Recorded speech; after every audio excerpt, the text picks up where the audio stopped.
Գիտեք, առաջին հայացքից թվում է, որ ինքը կոնտրոլն է բաց է թողել, բայց իրականում տեն չի, ես ինչու եմ ասում, որովհետև լրատվամիջոցներում սոցիալական ցանցում որոշակի հրապարակումներ կան եւ փորձ է արվում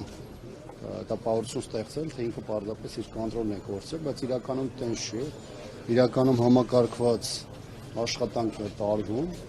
ընդ որում տարբեր շերտերով, տարբեր համակարգերի դեմ, բոլոր այն ուղղություններով, նաև այն ինստիտուտների նկատմամբ, որոնք կարող են իր համար որևէ խոչընդոտ ստեղծել, իսկ խոչընդոտները որ առումով են ստեղծում, խոչընդոտները ստեղծում են բոլոր այն ուժերը, բոլոր այն ինստիտուտները, բոլոր այն գործիչները, որոնք փորձում են կանխել Հայաստանի անկումը, ովքեր փորձում են կանխել այս իշխանությունների, Թուրքիայի եւ Ադրբեջանի միջև այն բանակցությունները, որոնք բխում են բացառապես թուրք-ադրբեջանական շահերից եւ պայքարում է այս իշխանությունը բոլոր այն ուժերի դեմ, որոնք այսօր իրենց պահվածքով, իրենց գործունեությամբ ապահովում են մեր երկրի կենսունակությունը եւ Հայաստան եւ Հայաստանից դուրս ներկայացնում են Հայաստանի շահերը։ Այսօր շատ պարզորոշ երևաց այսպիսի դրսևորումներ դրսևորվել է այս տարիների ընթացքում, որ այն գործիչները եւ նաեւ այս դեպքում այն գործարները, որոնք իրենց ազատ կամքն են արտահայտում, ովքեր հնչեցնում են հայտարարություններ, որոնք հակասում են այս իշխանությունների մոտեցումներին, բնականաբար նրանք միանգամից դառնում են քաղաքական հետապնդումների,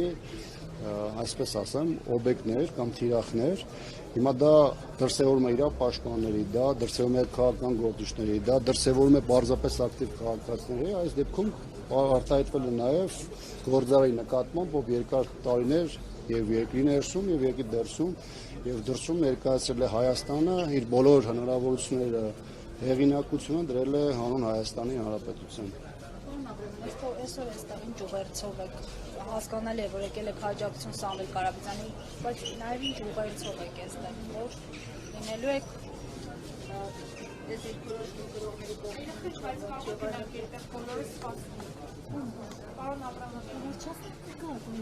Տեսակ մեր ջան մոտիկանան։ Գիտեք, այսօր ցանկացած մարդ, անկախ նրանից թե ում են թիրախավորում, ովքեր թիրախավորում են իրենց կամքի արտահայտման, իրենց ազատ խոսքի արտահայտման, ովքեր թիրախավորում են հայկական շահերը առաջ մղելու համար, բնականաբար բոլորին պետք է սատարել բոլոր հարթություններում։ Սամվել Կարապետյանը կամ Կարեն Կարապետյանը առաջին հերթին պաշտպանված են արդարությամբ, պաշտպանված են այն իրավունքով, որոնք մշտապես պահել են եւ այն սկզբունքներով, որոնք մշտապես իրենք առաջադրել են, բայց հասարակության տարբեր խմբերի, տարբեր ուժերի նաեւ սատարումը եւ ներկա գտնվելը նաեւ իր հերթին կարեւոր ուղերձում է։ Շնորհակալություն։